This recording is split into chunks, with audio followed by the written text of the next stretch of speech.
and welcome to another episode of Expressions of Podcast. I am super excited to get into the conversation today because we're talking about the world of tabletop games.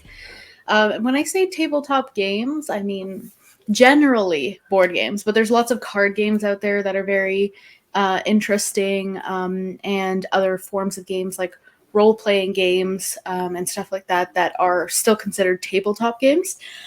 So I think this is going to be a really great conversation to get into. But before we get into that, I'd like to say hi to my co-hosts, Bryan and Shawn. How are you doing today, Bryan? Awesome. Very excited for this. I'm of the age where there was no internet. There were no handheld entertainment devices. There were no things like that that really kept kids entertained. So when I was a kid, it was all board games all the time. I loved it. My brother and sister, that's like the only time we really got along for short periods of time, because by the end of a board game, my brother would lose and he'd throw the game board. That was always fun. But anyway, I'm very excited for this chat because there's a lot of games I used to play, and it'll be interesting to see with the age difference between us what the different interpretations of board games and life stories were, I guess you could say, because I've got life stories around board games. I'm old. That's what it is. I've got some great stories too. Yeah, good. How are you doing today, Shawn? I'm good. I've been sleeping all day because it's been raining and I didn't have to work today. So I've been in and out of consciousness from the time I woke up until now. Me too. Cheers. Oh, that's awesome. It's good to have a lazy day every now and again. Nice rainy day. Yeah, my day also was quite slow. I didn't do a heck of a lot. Did some stuff around the house, emailed a lot of people about wedding stuff, and then I worked out for like an hour and a half right before coming on the show here. So got my little protein shake. People can't necessarily tell by watching the show because you only see like this much of Aurora. I don't think I've talked about this yet. No, you're really doing well. Like I see you every day at work and I see a difference. So good job on you. You're really working hard at that. Thank you. So just to give some backstory on the whole situation is, I'm getting married in 2024, and not only that, this past year I found out I have some health issues that I want to kind of take care of, and one of the main things that can help to mitigate symptoms of these health issues is losing some weight.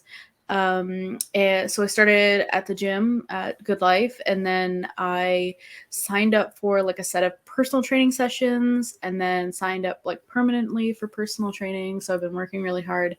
I've lost just under 10 pounds so far. And I'm only 2 or 3 months in.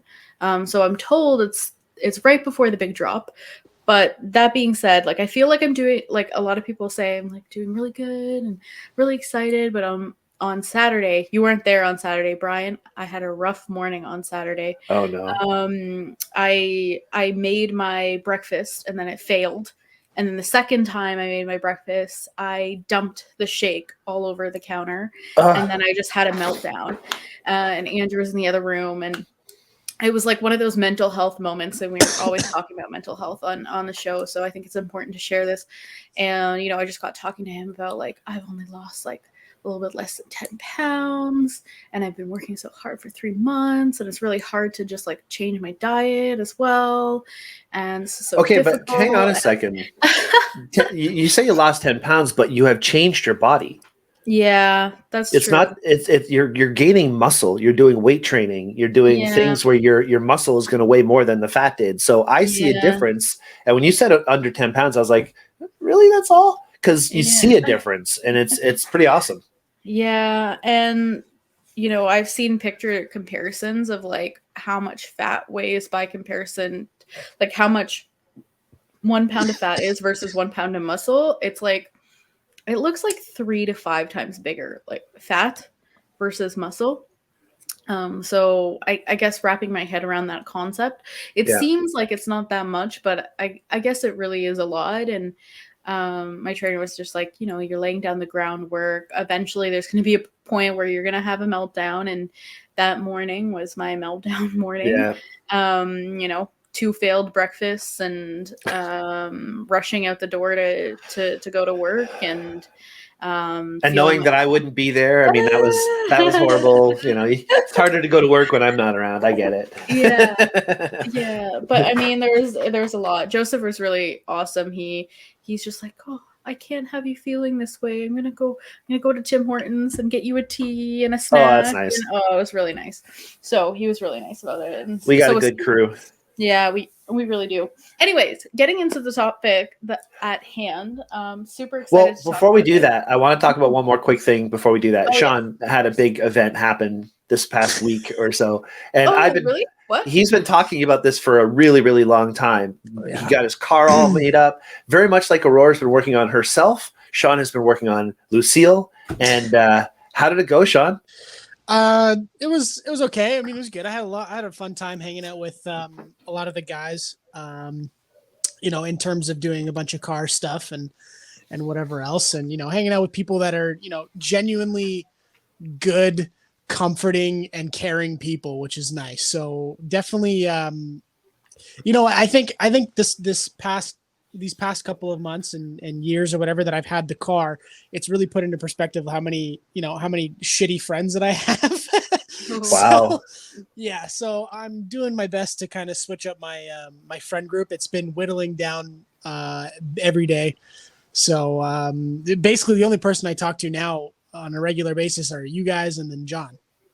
So the friend group is slowly whittling away, but then again, there are people that I have in the car group that are becoming more friends, close friends to me now, which is good. So and they're great people. They're similar interests, right? I mean, yeah.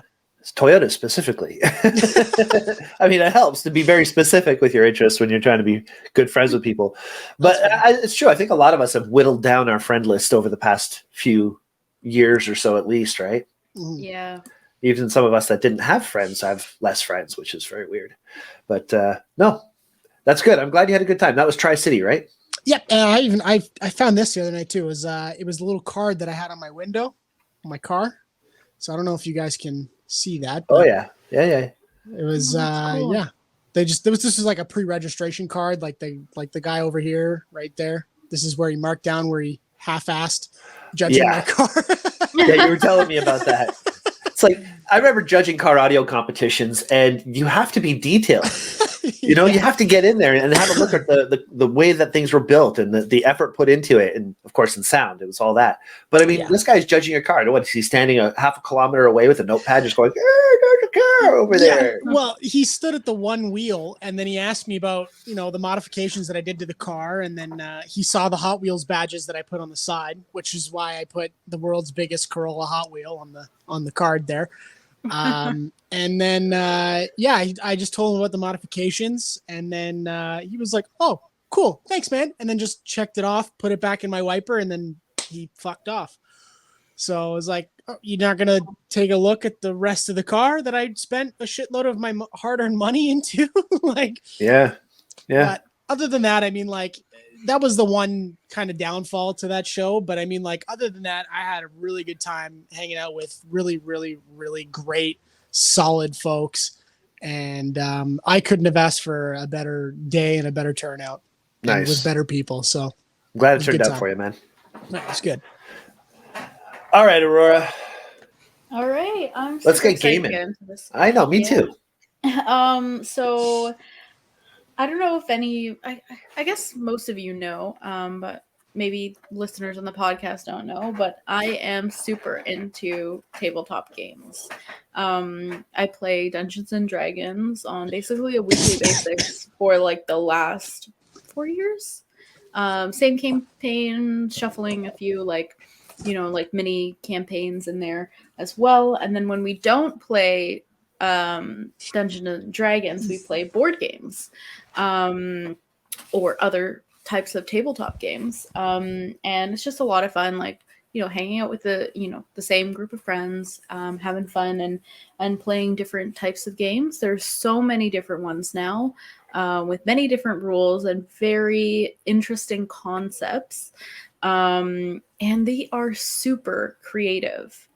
There's the creative aspect in the artwork of the games. There's a creative aspect in actually coming up with, the game's concepts, the different rules, the things that you can do, the things you can't do, all the little like intricacies of playing different games.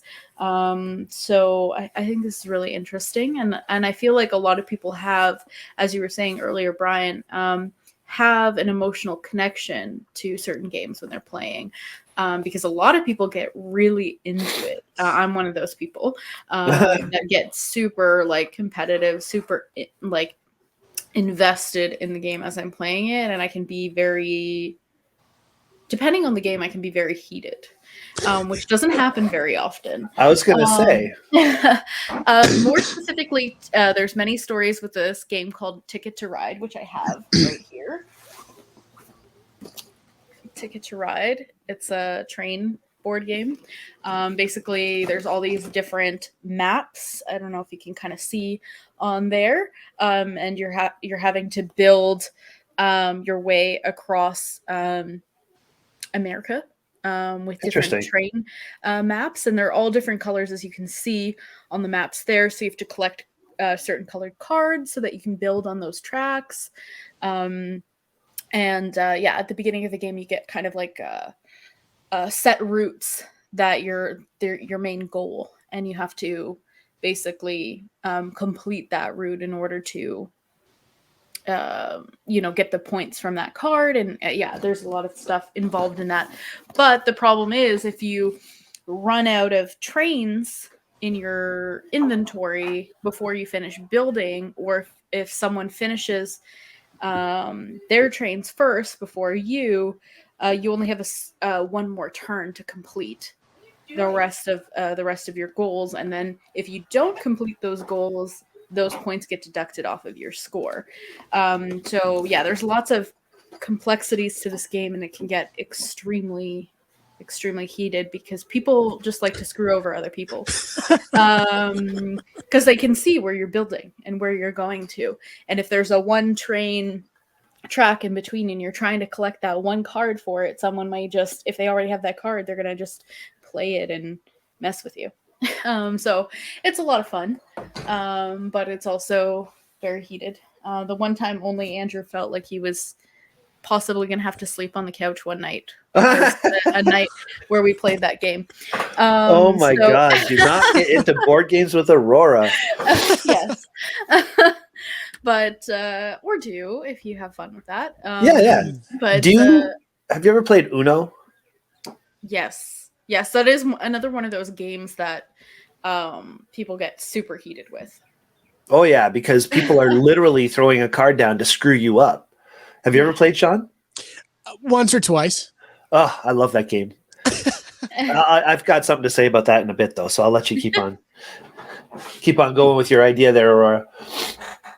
So, how about you guys? What kind of games have you played? Do you have Shawn, you can go first.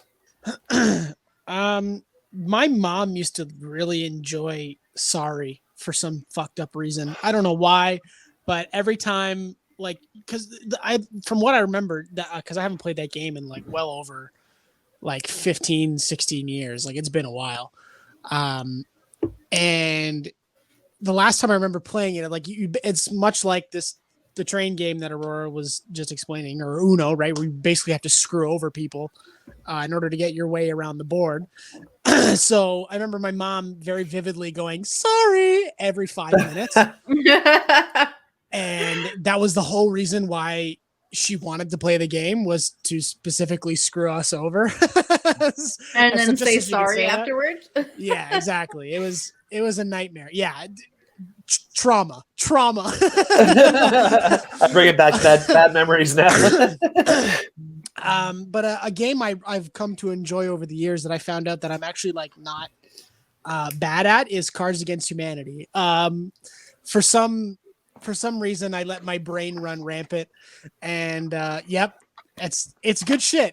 It basically paves the way for me to be as much of a psychopath as I can possibly think of, and let my dark humor Bryan? go. No. Okay, so you have like a group of people, and it can be as many people as you want. Like you can have, like, let's say you have a bunch of people over at your house. As long as you have enough cards to kind of go around, you can play that. And then there's a black card, basically you pull out, and you read off the card. The person kind of judging it. So let's say I'm judging it in this particular case. Let's do one. Let's go for it. Okay, well, it's kind of hard to do without having the white cards. But maybe, Shawn, do you remember any of the white cards? I remember there was one black card that I really enjoyed that I always win, and it's what's Batman's guilty pleasure? What's Batman's guilty pleasure? Okay. And what do you like to play? I win that almost 90% of the time, and it depends. Like anything that's like nothing remotely sexual is something that's good for me, because if it's like the more fucked up it is, the better, because like my brain it works in a very weird, I wouldn't say mysterious way, but it's a very weird and concerning train of thought when I play this game. Like people should be worried about putting me in a mental hospital when I'm playing. Why? What's the deal with it? So essentially there's a black card. So this card is LSD plus blank equals really bad time. So you have to fill in the blank. So I mean, these white cards can be anything to fill in. So LSD plus jazz equals a really bad time. LSD plus throwing grapes at a man until he loses touch with reality is a really bad time. I'm just pulling random ones out. LSD plus stuffing a child's face with Fun Dip until he starts having fun equals a really bad time. LSD kid equals really bad time. LSD plus just the tip equals a really bad time. Oh my god. What? I don't understand what the point is though. Like, so the point is to come up with, well, you can go, Shawn, but like it depends on the person, because you're basically pulling cards in my experience of playing based on the person who's judging it. So if I'm judging it and you know my type of humor, then you will, pull a card that would make me laugh or make me like shocked or something like that. Right? Is that the point of the game, to shock other people? Yeah, and then basically I think the winner is like the one who gets the most black cards, like collects the most black cards. I think it's 11. I think you're supposed to stop at 11, but people go way longer than that playing these games, especially if they have the expansion packs, which I have expansion packs mixed into these cards. I don't know which ones they are, but it's a lot of fun. So, I thought it was like a Trivial Pursuit kind of thing, but it's not at all like Trivial Pursuit. No, it's essentially the person that wins is essentially the most fucked up friend you have. So this is another reason why I enjoy playing it, because people then realize why they question why they're friends with me, because my humor is like, you've both listened to Planet Pointless, right? So you understand that like my humor goes past the point of that level of being fucked up. You know what I mean? Like I'm not like Planet Pointless is like there's a lid on my my level of insanity. Whereas like when I play Cards Against Humanity, I take the lid like a little bit off just so I can kind of show people like, hey, should probably check me into the nearest hospital. Okay, well then we're gonna have a conversation when the show's over, because if you, I want to help you. Okay, I want to help you. But the thing is, take you to the hospital. Someone had to come up with these topics, so they're there's always someone more messed up than you. Not Shawn specifically saying it; it's the person who wrote the card saying it. Right? He just chose from the 7 cards that are in his hand. Yeah, and there are a lot of cards, Bryan, that would make you question your own sanity reading them, because if you so much as even chuckle, it's like, fuck, why am I laughing at this? Like there was one, I was reading it, I can't remember what black card was pulled, but it was something kind of like, I knew I could get fucked up with it, and so I looked in my deck of white, right? So I was like, okay, just picking through, trying to figure out which one would be funny, and one of the cards said just the Holocaust on it, and it felt so wrong to pull it, but I did it, and apparently I won that card from what I remember. I can't remember. I think probably, maybe not. But the point of the game is to be as insanely inhumane and fucked up as possible. Yeah. Which is what All I'm right. very good at. All right. Well, I'm gonna have to play that game sometime because I am not a fan of humans. So we should. We need a should game all night. together. Yes. I feel like it would be fun. And then we can get to know each other's sense of humor. There's an online version of it, I think. We could do it on Twitch. Expressions plays Cards Against Humanity on Twitch. Yeah. Oh my god. Oh, did you hear about Twitch with their streaming problems that they announced or whatever? Basically, they're not allowing. I'm going to talk about this because this is a big problem. And it's gaming. So. And it's gaming. It is gaming, so it's all a part of this. And people play these kind of games, like tabletop games, on Twitch. Actually, Jason Varga had a Twitch channel with his wife, and they would play board games live on Twitch. But essentially what's going on with Twitch right now is basically they announced that that you can't have advertisements basically from sponsors on Twitch. And when I mean advertisements, I mean like they can't talk about a product like you would on Instagram. So no product placement at all? Or whatever. They can't have a banner on the screen or anything like that advertising a product. This is where Twitch streamers make the most of their money. The only thing they can have is like a mini tiny icon of the logo with no description, no slogan, nothing. So unless that logo is very commonly, known, it's a bit of a problem. I do know that I heard that they're trying to work something out or trying to, pull back some of that rule, but that is probably the most aggressive form of taking, something away from its creators. And a lot of people got really mad because there's a lot of people on Twitch that are very established, like people like PewDiePie, who's extremely established on YouTube. He's also established on Twitch. Jacksepticeye is another gamer. He's also on Twitch and YouTube. I mean, there's a ton of them, and they all were like, we're leaving in a month. So it's like taking their spiff away. Yeah.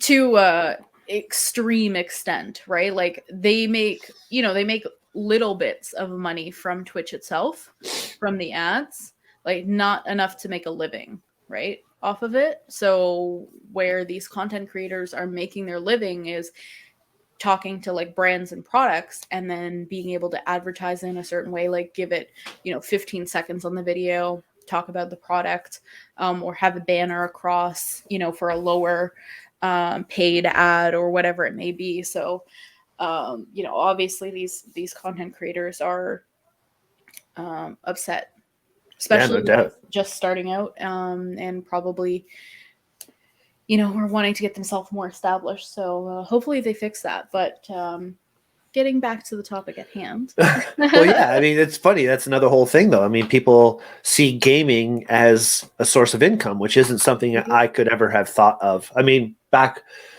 in my day, it was people would go do competitions and things like that. I mean, you'd go to a big convention center and you'd play Monopoly against other people or something like that. But with Twitch and with online, it's changed that up so much. There's so much more opportunity to get together. Like even us just joking about playing Cards Against Humanity online or something like that.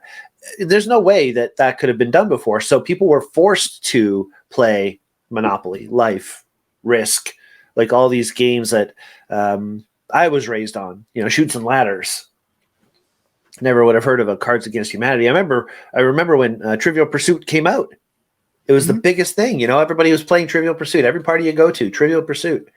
But now it's a different world. Lots of different things. Yeah. Actually, speaking of, a friend of mine, his folks are moving to Vienna at the end of the month, like in Austria. And they're cleaning house and all this other shit. And my buddy's dad super, super nice guy, huge nerd, which is great. He called me over and he's like, "Hey, come over. He's like, I got a gift for you." I said, "Okay, cool. Like, sounds good." So I showed up at the house and he gives me this big, I'm staring at it right now. I'd pull it out, but there's a bunch of shit on top of it, but it's like a golden box and it's Trivial Pursuit, but it's like strictly Star Wars. Oh, neat. Oh, that is right up your alley. It's crazy. And like the game pieces are like, they're like so brittle. Like they're made from something that's like, it's like inexpensive, but it's like so brittle that if it like falls, it'll shatter into a million pieces and I'm screwed. Huh. So it's more of like a collector's item for me now, but like I have no idea how to play it. Like I probably never will, but it's there just in case I ever want to. And it's cool. I mean, Star Wars out of all things, I mean, now I can just, learn more shit about Star Wars that I don't need to know already. It's too bad it wasn't a Spider-Man edition. Oh God! If right? I would destroy. That's the cool thing about Trivial Pursuit is they have all those different editions, right? So there's if your knowledge base is this way, then you can challenge yourself that way, or if you're like my ex brother-in-law who just won Jeopardy for like 13 times in a row, it wouldn't matter what it is; he'd play all of them and he'd win. Where Ray. He did really well on Jeopardy, I'll tell you that. So, I mean, Shawn talked a little bit about his favorite board game or tabletop game, Cards Against Humanity, and a bit about his traumatic game, Sorry, or I would say least favorite game in that particular case. Brian, what about you? What would be your favorite game? I'd have to say Monopoly. I play Monopoly to this day on my phone. Like, I love Monopoly. Uno and Monopoly, I think, are my two favorite of all time. Milborn. Have you ever played Milborn? No. It's like a card racing game. It's car racing and cards. Let me see if I can. Okay. It's a French thing. Millebornes. So. Oh, these are horrible photos. This is not at all. This is gross. Anyway, essentially, you have like these cards and you have to play them. It's just a fun game. I used to play it a lot because I was born in Montreal and it's a French name, and we were playing a lot of games when I was younger because that's what we did. And my brother and sister would play, so I would get to play every once in a while. And that was okay. But Monopoly is the game for me. Risk, Monopoly, and Uno. I think those are the top three games for me. Okay. Risk I used to play with my buddy Jeff Lipson when we lived in Massachusetts. He taught me how to play Risk. And then now he's a Marine. I forget what his rank is, but he's like a high-ranking Marine officer now. And he went on to the Marines. Like, he's always been a very strategic-minded person. And then come to find out, he is like super awesome dude. So the games you play also really dictate who you become in life. Like when you're younger, if you play Risk a lot, it's a good tendency that you love strategy and you love, that kind of war strategic way of thinking. And that definitely served him well.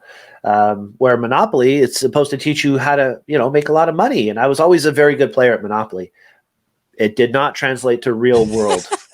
Because, my bank account is not full of a bunch of those yellow bills and orange bills. So it's just the blue bills, the $5 and the $10. But anyway, Monopoly was great. And the nice thing that I really think is cool about these games too is how they have transitioned to phone, like digital games, because I can't play games with my family anymore. A, I don't want to. B, it was never that fun to begin with because my brother is just a big cheater. And, he was such a dick. But, it wasn't, sorry, it wasn't fun playing board games when, your 7-year older brother just sits on you because he feels like it or something stupid. So, takes away the fun. But no, I love Monopoly. I play that. I play it all the time on my phone. Uno is another game that I play quite often. Pretty much all the games I play on my phone were originally board games for the most part these days. I played a lot of those really fancy strategic games with all the fancy graphics and stuff like that. But they're usually just ways to suck you out of money, upgrade this and buy this and stuff like that, where the board games you can just play. Yeah. You can hit pause and you can get back to it later, So you might be surprised by this, Bryan, but I've never played Risk. Well, Me I'm not neither. surprised because it's a very specific kind of thing. Like if the idea is to take over the world, right? Yeah. So I And played something like it. It's called Rising Sun, if you want to pull it up on the screen there. Rising Sun board game. okay. So I know the concept of Risk. Risk is a very long game, from what I've heard. Like people can spend, 6-7 hours Oh yeah, playing Risk.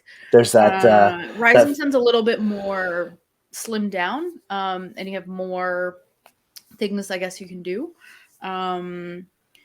Yeah, there's different areas of I believe Japan that you can take over. And yeah, it's like war. You're basically moving into different territories and then you're fighting them, and you collect different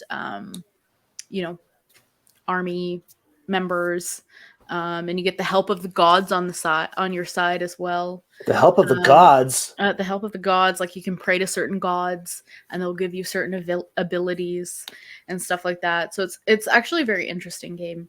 And the artwork is gorgeous, beautiful, beautiful artwork. Which is another thing I love about all these new different games that are coming out. But yes, I've never played Risk. And I think it's more based on time, right? You can, if you had the choice to play a game like Rising Sun once, and something else like Code Names or Wingspan or something like that in a night, or play one game of Risk, you're, in my opinion, I'd be more likely to play 3 different games than I would be to play, one over the course of 6-7 hours.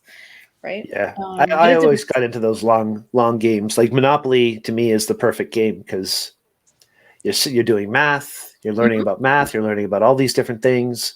And it just goes on for a long time. And when you win, you get this real sense of accomplishment. Like you really broke the spirit of everybody else you were playing against. It's like, you suck and I win. It's great.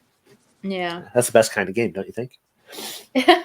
No, it's fun. I like that element of, messing with other people's goals a little bit, because I feel like that adds a little bit of competition that you wouldn't get with other things. And there's many games I've played that are like that I just have so much fun with. I think Uno is the one game that I think is the worst for that. Because Uno. I don't know, Shawn, have you played Uno? Once or twice. I mean, the last time I played it, I remember getting extremely angry because I called Uno one or two times, and then I can't remember who I played it with, but I kept getting pick up 10 more cards. I was like, are you fucking kidding me? Right? And that's the vindictiveness of it. You save these really damaging cards in your hand and you wait for another person to be almost winning, and then you just fuck them up. You just slam +4, and then it's just so cool. And then there's the versions where that person could have a +4 and then he lays that down, and then the next person has to pick up 8, and then if he has a +4 he lays it down, and then the next person has to pick up 12, and you can just keep on going as long as the next person has a +4. All of a sudden you end up having to pick up 24 cards, and it's like, what the fuck, I was just winning. So yeah, it's a crazy game. I love it. It definitely is a crazy game. So I need to ask you guys, is there a specific memory you have of playing a board game with a family member or something when you were younger? Yes. All right, then you go first. So for me, whenever I would go to visit my grandma, there was one of 2 games that we played. One being Scrabble, which I will tell you right now is my absolute least favorite game. I hate Scrabble. I absolutely hate Scrabble. Don't ask me to play Scrabble. Oh, Aurora, would you like to play Scrabble? My mom loves it, and Hannah loves it too. She actually recently got into playing it again, and they don't play with the main rules, like they play off the board and stuff like that, which is quite interesting.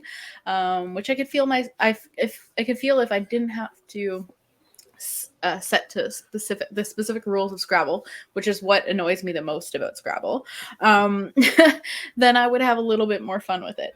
But yeah, so it would either be Scrabble or it would be Yahtzee.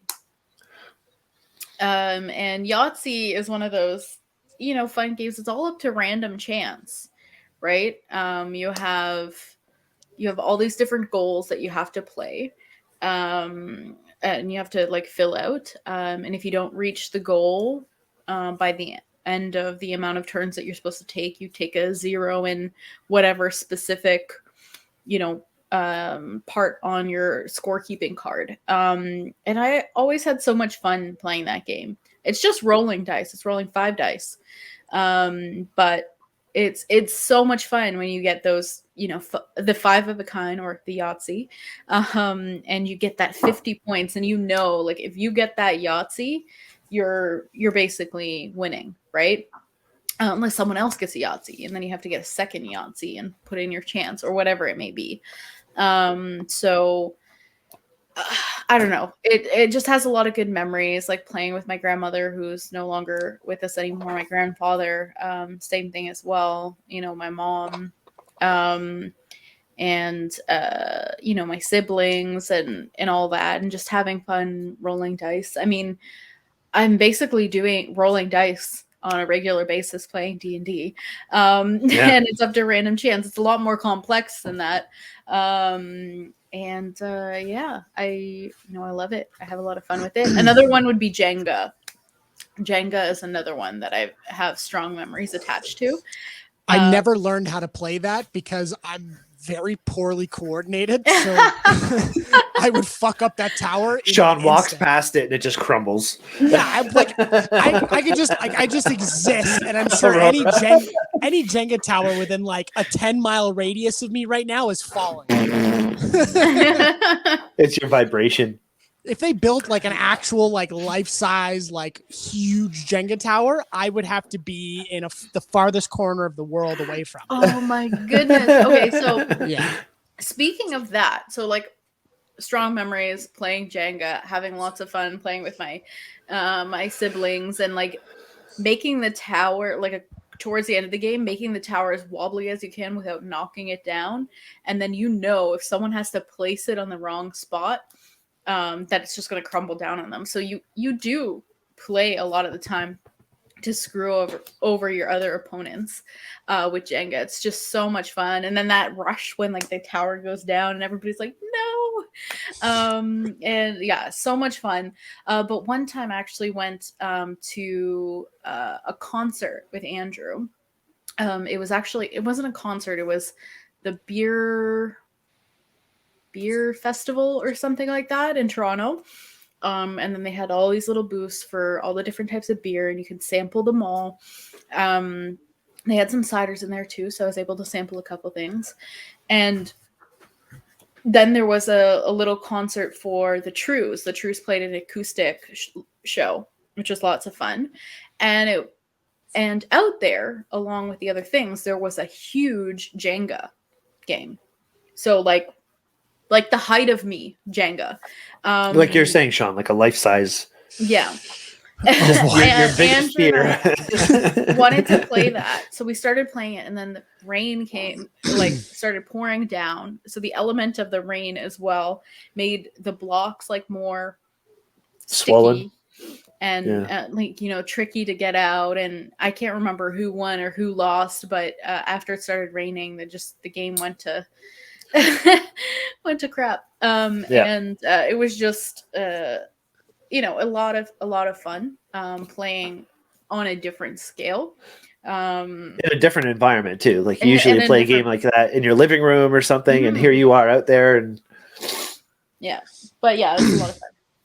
Yeah, I feel like I would be destroying infrastructure playing a bigger game of Jenga.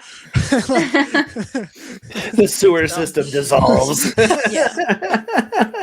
I'm currently taking down like parts of Toronto because of this Jenga game. Like shit. What's the difference between this Jenga and the CN Tower? Just start pulling parts. Oh, Yeah. man.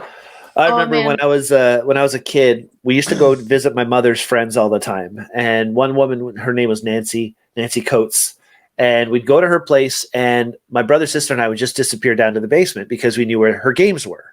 And we'd go down, we'd pull out all the board games and play Monopoly, whatever. When the parents were upstairs, doing what parents do. That was how parents used to get rid of their kids. Go play a board game or go do something like that. So that was my memory of when I was younger. Is just going to Nancy Coates' place, playing with her dog that had cancer in its mouth and the breath stunk like crazy, and playing board games with the dog. Sasha, I think the name was. I don't remember. Maybe doesn't matter. But we were playing board games. It was fun. Yeah. Oh, and also, did you ever make up your own game? Because we did a lot of traveling when I was a kid. We were on the road a lot with my father. Very bored. And when you're a kid and there's no internet and you're driving with your dad and he insists you get your nose out of the comic books to look at the world around you, you start to create these games. So I don't know if we invented it, if other people play it or what, but we played the alphabet game where you had to see a sign or a thing on the side of a car that had a letter starting with A. You'd start with A, and then you'd see, like, looking around, there's no A's. I don't see any A's on any signs around here, so I can't go. And as you're driving, you eventually see an A. So you go, oh, there's the A, and or something. And then you go B and C and D and so on and so forth until you finish your alphabet. And each person in the car is doing it by themselves, right? So, like, I have my alphabet and Steven had his and Josie had hers, and we'd try and rush to see who would get the alphabet first. And you couldn't pick the same letter as the other people. If they saw an A, you couldn't use their A, and you had to find your own. So it was like driving over hours, and we're playing this one game trying to finish the alphabet. We get stuck on Q or X or something like that because there's no X's on signs anywhere. But yeah, that certainly helped pass the time. That's the kind of game I really enjoyed, something like that. I still play it every once in a while. If it's like a really long drive or something like that, I'll start in my head. Yeah, there's A, there's B. I mean, I still play the punch buggy game because that's punch buggy. like, it's just there's something Because you get to punch people. Yeah, there's something so enamoring about beating the shit out of your passengers for some reason. Because you see a rounded looking car. Yeah, you're like, oh, punch buggy, just. I don't hit that hard because I know that I would get very angry if somebody hit me that hard. But are you like that? Every time I would like accidentally hit somebody, I'd have to hit myself the same way just to see how bad it was. Like, did I really hurt him? No. I usually just give like a little like punch buggy, no punch backs, and like a little tap. Okay, sure you do. No, yeah, I'm dead set. I can pull Robin in right now because I've done it to her like 20 times in the last like 2 weeks. See, I do the punch buggy thing every once in a while, but I'm scared of Shelly, so I'm not going to punch her. She will fuck me up. She will destroy you. Oh yes. You ever see those cute little furry like animals or whatever? They're like super cute. You're rubbing them. They're super cute. Then you piss them off. They're like They jump at you and kick the shit. That's my lovely sweet Shelly. Yeah. Oh my god, like the bunny from fucking Monty Python and the That's Holy it. Grail. Killer bunnies. Shelly's a killer bunny. It's all fun and games until you piss her off. I love it. That's awesome. That's like the ultimate game right there. Now that I think about it, how can I walk that line? Inventing a game. I think I was talking to Bryan about this the other day, but when I was in elementary school, must have been 7 or 8 years old. We had been assigned a project.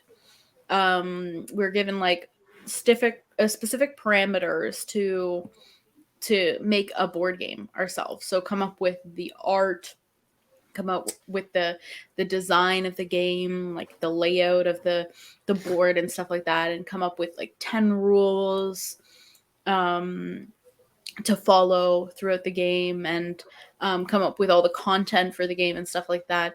And although I don't really remember the game, I kind of remember what it looks like, but I don't remember the game concept or any of the rules or anything like that. But that project was super memorable to me because, again, Except you don't remember anything about it. I don't remember anything about it, but I do remember this project. The experience of making it. If you tell me right now, if you ask me right now, remember another school project from elementary school. I can't remember many, but I can remember this one because it stood out in my mind. It was very unique.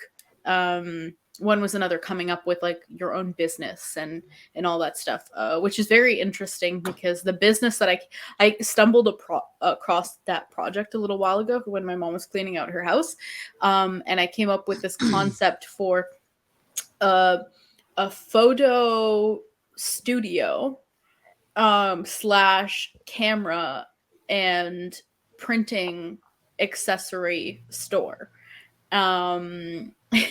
And now you're the manager of a Henry's. And now I'm the manager of a Henry's, so I think that's kind of interesting. Serendipities. Yeah, but this board game project really stuck out in my mind, and you had to come up with the game and design the game and make a prototype of the game and explain it in a presentation to the rest of your classmates, and I had a lot of fun doing that. So if you ask me to make one now, I don't really have a concept of, well, I don't think I'm as creative as I used to be in that aspect, but I don't think that's true. I don't think that's true at all. It's funny though. School projects are fun. They definitely bring out creativity. I did one, not a game, but I had to make a cereal when I was in Mississauga. We had to make our own cereal. So I made one that played Michael Jackson. Okay, so it was like Rice Krispies Snap Crackle Pop. Mine, when you add milk, the little pieces would start to play music. Mm-hmm. And the songs were all Michael Jackson songs, of course. So it's like beat it and eat it and all that kind of stuff. Anyway, I drew the whole board, the box, and the whole thing. Yeah, it was fun. I love doing stuff like that. I'm sure you could still do one today. Yeah, I'm sure I could come up with something. So speaking of coming up with something, I was kind of challenging us to come up with our own game for this episode. Did you guys have any opportunity to do that? Because we kind of only talked about doing this since yesterday, this episode. So, Shawn, did you come up with an idea? Because I actually did. So, I put a lot of time into mine, and I'll explain that in a minute. I know. I read it in the chat. I was like, this is great because I have other shit I could talk about with the method that you used. No, I don't think I have the mental capacity to come up with a game, let alone come up with rules. I could, but somehow I would like to center it. If I were to make any type of like board game or like card game or whatever, I would have to center it around some form of comedy, because like, I feel like I know when I play Monopoly with my family, or at least when I did back in the day, it really divided the whole household. Like we would be mad at each other for like weeks because we wouldn't be able to, like, you can't cross a certain piece without paying, a toll. Right. So it's like, what the fuck? Like, you're an asshole. Get out of here with this shit. Right. Landed on Boardwalk again. Yeah. God damn it. I don't want to pay $100. Fuck. But no, I feel like any board game or card game, much like Cards Against Humanity, that involves like some form of comedy, like, because again, like, people have different senses of humor, and I've come to realize that over my very few years of being a washed up shitty amateur comedian. So it's fun to kind of figure out what makes people laugh and what doesn't make people laugh, but at the same time, like, making people laugh in general is good for the soul, because laughter is, as they say, the best medicine. So well, we're going to do a whole show as well on creativity and comedy. I know that's something that you've wanted to talk about. It is very much so, actually. Yeah. Because it's true. Absolutely. If just coming up with things that are funny, A, it's not easy. And B, if you can come up with something that is funny, then you got to share that stuff, because people need that kind of stuff in their life for sure. Exactly. And there are a lot of cool and fun comedy-based board games. I actually have a few with me now, or a few recommendations if you haven't tried them, Shawn. So about Cards Against Humanity. Mm-hmm. But there's this game called Shit Happens. Have you ever heard of it? Yes, I love that. You've played it? I've played it once or twice. That and what's that one? Quiplash. Quiplash, that's You play fun. it on the TV with a bunch of friends. Yeah, that shit, Jackbox games. That's so funny. very funny. Yeah, anything Jackbox is usually really funny. The yeah. one that I really like is TKO, Yeah. where you come up with like design, like you draw pictures and then you write phrases, and then you have to match up everybody's pictures and phrases to like a funny combination.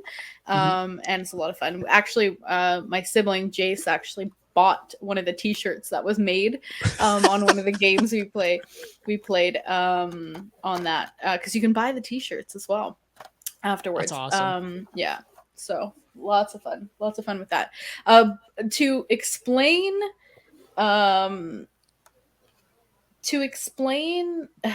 shit happens, it's basically there's like all these different things, different like terrible situations. So one's like seeing your parents naked, one's like learn your mom dropped acid while pregnant with you, I think she did.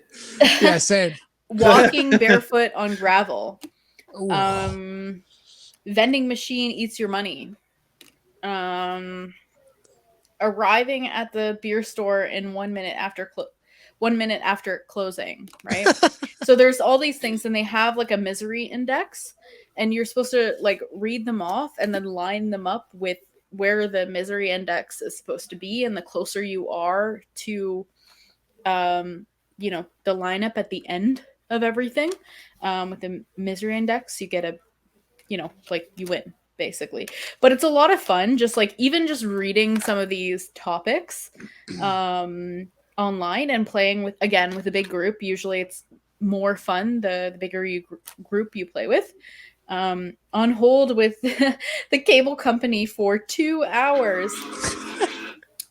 So yeah, there's lots of fun ones. So anybody who's into comedy games, I would recommend Shit Happens. Yep. Or that and What Do You Meme is a good one. What Do You Meme? That's a Have that one fantastic too. game. Love that one. 5-second Rule. I haven't played that one. It's kind of like Cards Against Humanity. This one, well, the uncensored version is kind of like Cards Against Humanity.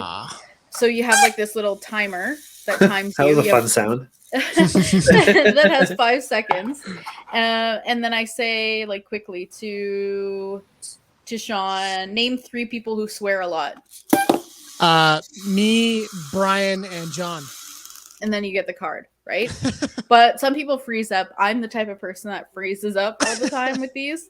But then you get interesting, you know, the uncensored ones. You have places you don't want to have diarrhea. Or celebrities involved in a sex scandal. That's an extensive list. And you have like seconds to think of answers. I'd be done. To come up no, with I'm 3. out. I'm out. It takes me 5 seconds to know it's my turn. And the thing is, there's a whole thing about being put on the spot and saying something in 5 seconds that people just say the dumbest things. It's a lot of fun. And 1, 2, 3. Oh, there's another one. I don't have it here, but it's called Joking Hazard, which I find that concept. That's a good one. Okay, so you've played it. Mm-hmm. It's made by Cyanide and Happiness. Yep. And they Love have those like guys. they have these cards. What a world! What a world! Cyanide and Happiness. Yeah, I love those guys. It's no, because it's the little comics, man. Some of the shit that they come up with is fucking hilarious. Like it's so fun. I had a little book for the longest time. I can't remember where it went, but it was like just reading through the pages, like the little comic strips they have. Yeah, it's the most brilliant comedy I've ever seen in my life. Like it's funny as hell. Yeah, and then so basically what Joking Hazard is you have these little pictures on the card with little like a little sentence like describing what's happening, or like they're talking to each other. They're like hi, and then all of a sudden you can basically, the whole concept of the game is you pull 3 or 4 cards to make a comic strip, and it has to end kind of in like a punchline, right? So one person says hi, the other person says, how are you doing? And then the other person pulls out a gun and, you know, like shoots him in the face or something like that. Or, you know, the example here on this is, hey, sexy. The blue shirt guy says to the green shirt guy, and he says back, I'm 11 years old.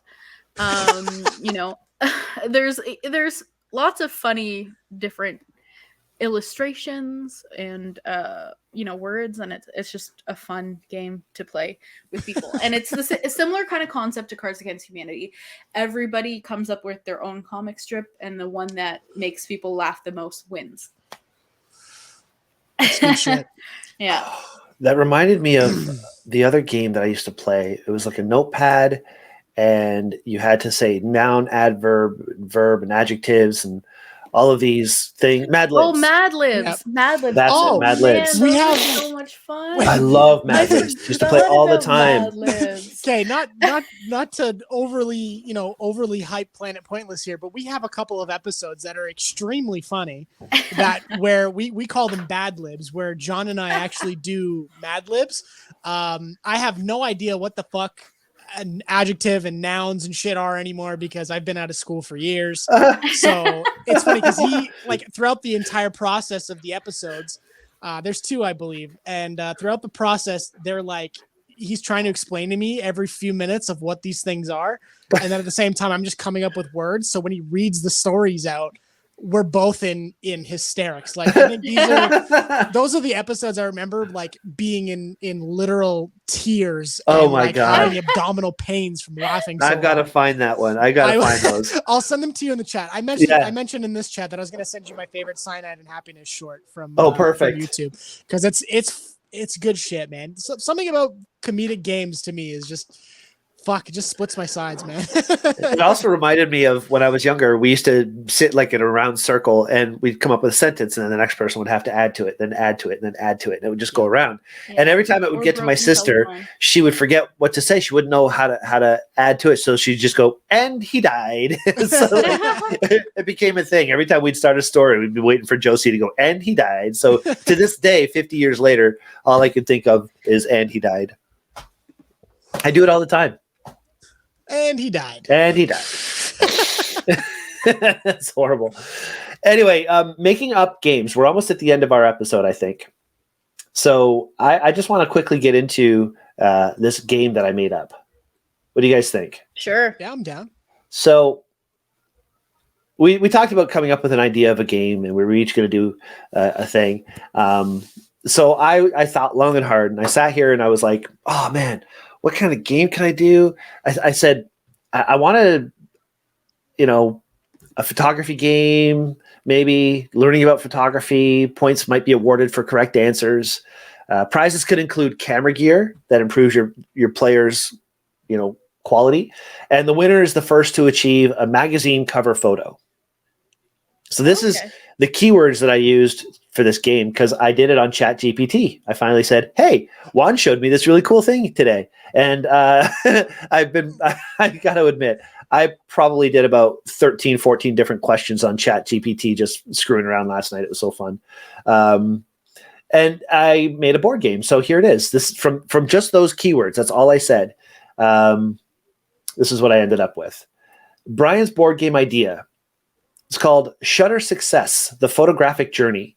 The game overview is Shutter Success is a board game that takes players on a thrilling journey through the world of photography. As novice photographers, players aim to improve their skills, earn points, and win valuable camera gear that enhances their gameplay. The ultimate goal is to be the first player to achieve a magazine cover-worthy photograph. And then it goes into all the components. So the game board is a visually appealing game board depicting various locations such as landscapes, cities, and events where players can capture their photos. And then you have player tokens, so unique tokens representing different photographers. Then you have magazine cover cards. So you have a set of cards showcasing different photography genres and themes. And camera gear cards, a collection of cards representing camera equipment that players can win. Skill cards, a point tracker, dice, a single six-sided dice for movement. And the gameplay is each player selects a photographer token, places it on the starting point of the game board. The magazine cover cards, the camera gear cards are shuffled and placed face down on the board. The turn sequence is players take turns in a clockwise direction, following these tips. I mean, these instructions look just like out of Monopoly, and it's everything is the way it's supposed to be. Equipment upgrades. Like I could submit this to a board game manufacturer, which if you look up HS board game, that's you can actually make your own board games. I could submit this as it is to this company, and they could make my board game. Shit. That's Like, really cool. Damn. And you know, I used to work with a guy named Alan before you worked with us, Aurora. And Alan made his own board game, and he spent years trying to plan this and trying to plan that, and, you know, thinking of this idea and that idea and this and that. And I literally just said a paragraph. Said, I want to make a photography board game. Da, da, da, da, da. And then it creates an entire game in like seconds. That's What is so the world cool. coming to? It's like, you don't even have to think anymore, people. You ever seen the movie Idiocracy? Yep. I've heard of it, but I haven't seen it. That's the way the world is going, people. All we need now is more chat GTP to everybody. Doesn't have to think anymore. And we're all going to be sitting back on our chairs, eating fast food and having food drop down our window. And we're not going to even know what's going on in the world anymore. It's going to turn into Wall-E. Scary. So, yeah. No, I feel like AI is a whole different conversation that we could totally get into on another situation. But We'll it's need so somebody cool who does that AI you coding came or up with something. a concept, and then this system, like this AI, came up with the rules and how it works and the mechanics of the game. Everything, and organized in a way that you could literally just submit it to a manufacturer and they'd have all the information they need to make it happen. Yeah. I mean, that's awesome. Well, even like we were thinking of ideas for our show, right, Aurora? Yeah. And that's when Juan mentioned it. He goes, hey, have you tried ChatGPT? Like, we're sitting here trying to what can we do for show topics with our guests and trying to think of all these ideas. And he goes, yeah, 10 ideas or something like that for a podcast with a creative thing like we tried to. And it gave us all these ideas. I thought, who needs 10? Let's do 50. And 50 separate ideas. And then we did it again. So I have 100 ideas. And it's like, God, it's like cheating. All we have to do is stand here or sit here now and talk. Yeah. No, it's true. It's definitely true. It'll be interesting 3 years from now when we do a show like this to see how far the progression has gone with that. Yeah. Yeah. Actually, speaking of podcasts and AI in the same sentence, I actually listened to a podcast that's run by, controlled by, and created by an artificial intelligence. What? Yeah, it's called Dudesy. I don't know if you guys have ever heard of it. No. Okay. So there's these two guys, there's two hosts, and then there's the AI comes in, he talks every now and then. He basically gives them segments and tells them what to do and what to talk about and shit like that. And the two guys basically just do the rest, right? But it's with Chad Kultgen and Will Sasso. Will Sasso he's very funny. He used to do he was on Mad TV for a long time. So he's absolutely the most hilarious person. Well, he's a legit comedian, yeah.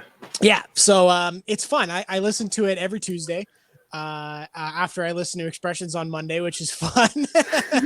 Yes, I listen to our podcast. It's like religious now because I can't listen to Planet Pointless every Friday. So we start again. So, Doozy is actually it's really funny. And the shit that, the artificial intelligence makes Will do of all people is funny. He dresses up like the Crow, like the character from The Crow. Yeah. And he reads them. He makes him read poems as Robert De Niro, but he calls him Robert De Niro Crow. So they call them Crowums. Instead of poems. Yeah. So he reads them in the full Crow makeup as Robert De Niro, in these Crowums. There's one where he generates Will Sasso's childhood diary, but he has to read them in the voice of Stone Cold Steve Austin. Oh my God. It's the funniest shit. It's so funny. If you haven't heard it, I suggest it. If you need a good laugh, that's a good way to do it. So what you're trying to say is that we need an AI host on this podcast? I mean, How is we that could even try possible? How do you even do that? I don't know. I feel Let's get an AI Mark in the podcast. Oh, I got to talk about Mark in a few minutes as well, but we Yes. haven't done that yet. Yeah, that's crazy. I gotta look it up. AI host. How do you find an AI host? Oh man. Oh, before I think we're getting close to the end of the episode, right? Oh, Yeah. sure, yeah. Okay, cool. So I got two things because I was actually thinking of a challenge if you guys didn't have one. Sure. Okay, cool. So I don't know if we're gonna end it like immediately, but I figured, fuck it, I got a challenge. I might as well get it out in the open, Go right? for it. Do it. So we here on Expressions, if you guys are tuning in for the first time, hopefully not the last time, but hopefully it's an ongoing thing. We like to give our listeners and our viewers challenges. So my challenge for everyone who's listening and for us as a team is to start a game night.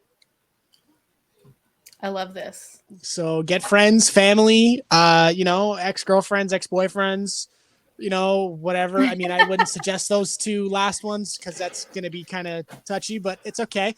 Start a game night, like just sitting here thinking about how hard I can make Bryan laugh while playing Cards Against Humanity is like... I'm down to do that. I had game night when COVID first hit. I contacted my nephew and my little brother, and we did game night for quite a while. We played D&D.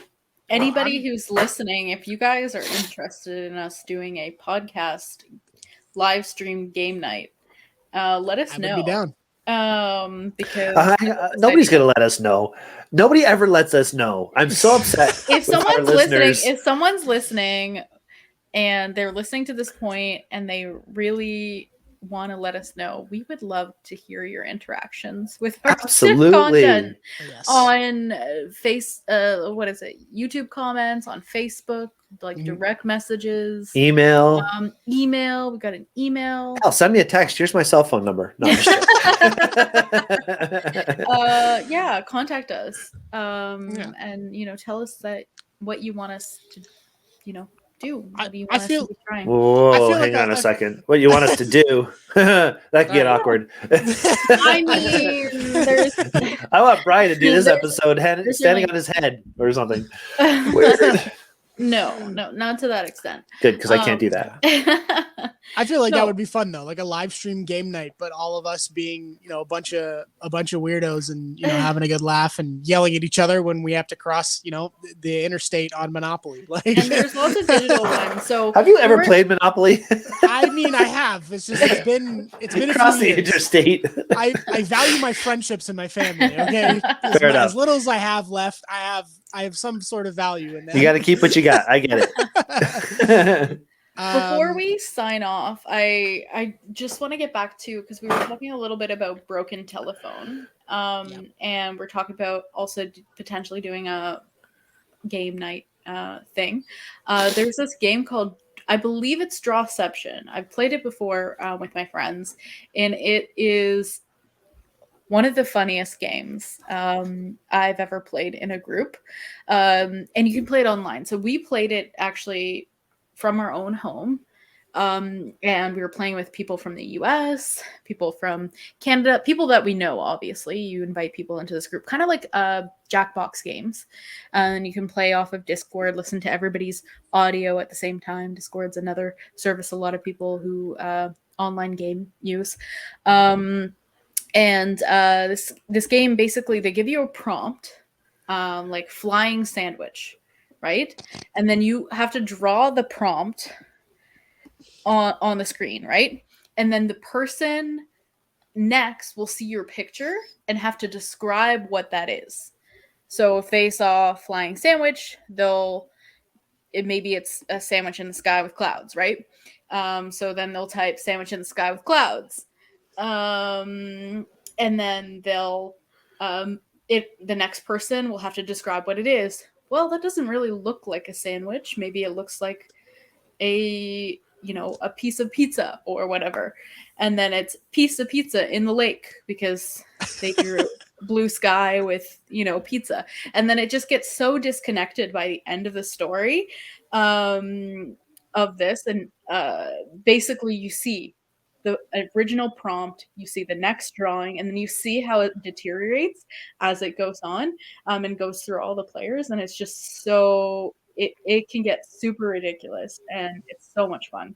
We could have a whole new thing here where we literally just have a channel playing games that are just bizarre. See what happens. Yeah. That's fun. That's interesting. Yeah. Anything else you guys wanted to talk about, or can I say something about Mark? Go for it. I got one more thing, actually. Okay, go for it. So I was digging through my box of Cards Against Humanity during the conversation. Oh, and I just so happened to stumble upon my favorite card. Batman's Guilty Pleasure. And I may or may not have pulled a few answers that I might have put down.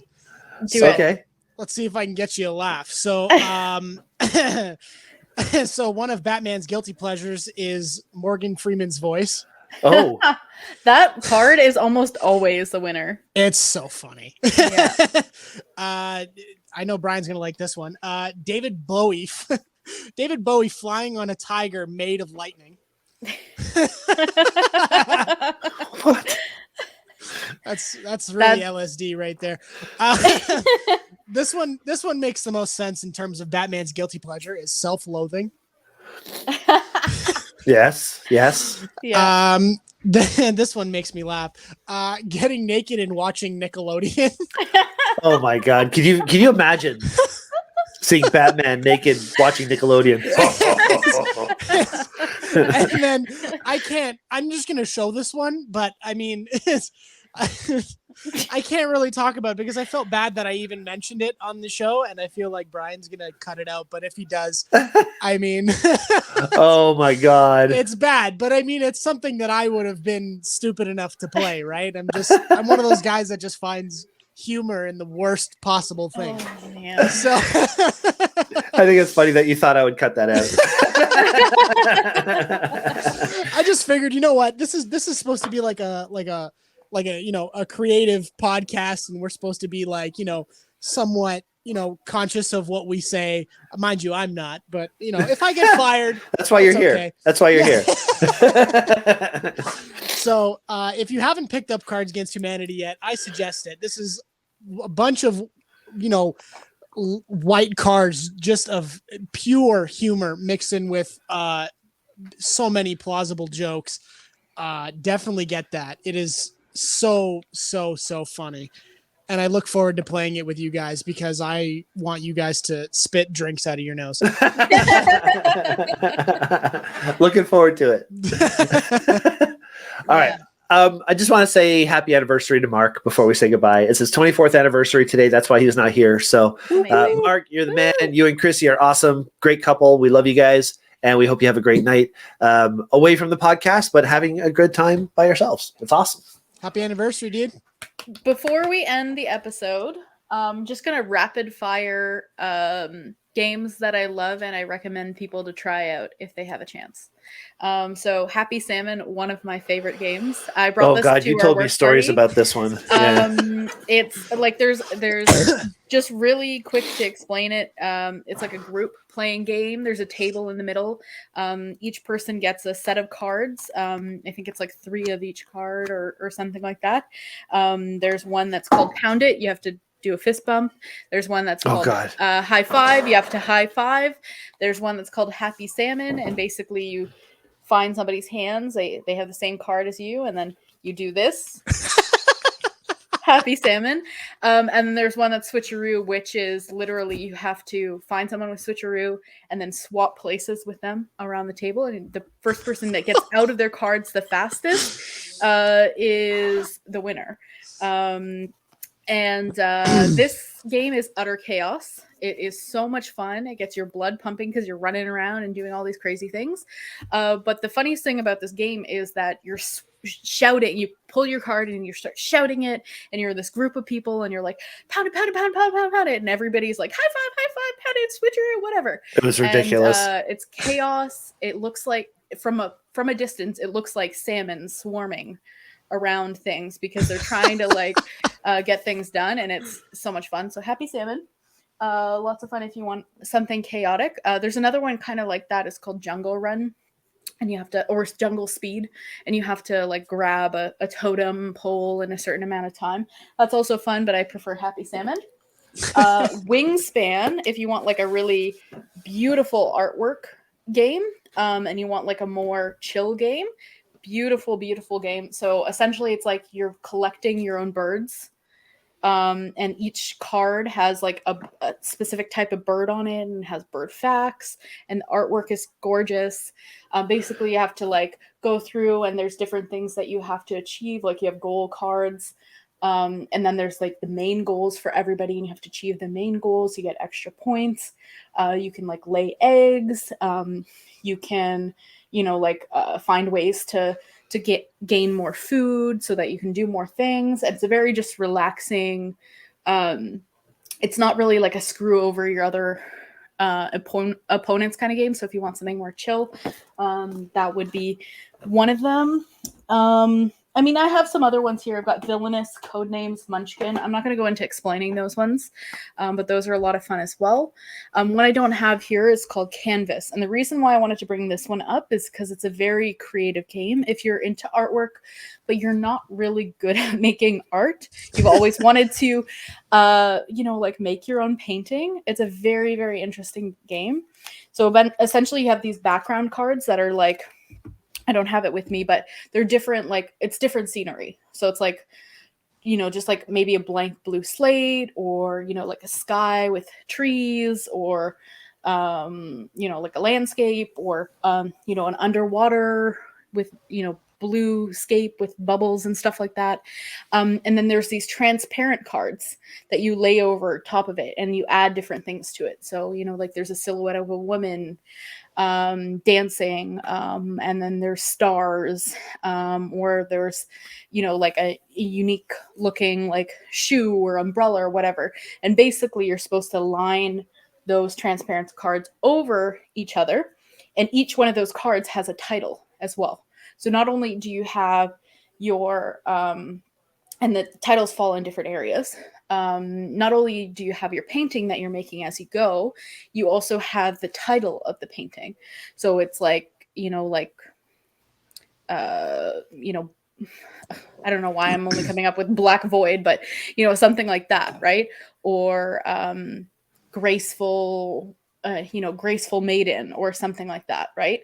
And it's a very interesting game. Beautiful, also beautiful artwork in that one. So it's very creative. You get your mind thinking because you have these different transparent cards, and you're collecting them and building your own piece of artwork. And the person that comes up with the most points at the end has, you know, wins with their artwork, and kind of like this almost like art show kind of concept. So if you're into that kind of thing creatively, it's a beautiful game. Cool. Yeah. So many game ideas. There's just, So I many mean, game so many ideas. things I had never heard of. I'm just still stuck on like 3 or 4 games from when I was a kid, you know, like Yeah, the classics. the classics. Yeah, exactly. Yeah. It's awesome. But yeah, I'm glad we did this because there's so many games out there that I should try. I'm really looking forward to seeing if we do the online thing.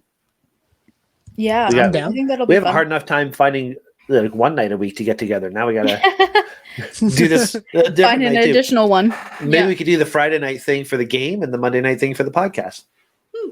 I'm down. We'll talk. We'll talk about it. Awesome. Cool. Well, thank you guys for being on the show tonight. Do you have any last things you want to throw in before we call it a night? No, I just want to say thanks for watching, and remember to subscribe to our channel. We really appreciate it. We've been doing this for 2 years and a bit now, and you know, we're just having a great time doing it. I think we're going to start doing more hosts only shows because I just enjoy hanging out with these guys. But yeah, if you have any ideas for what you want us to see, fix my mic, what you want us to do, let us know, because we always need new ideas, and we just can't rely on Chat GPT for long. So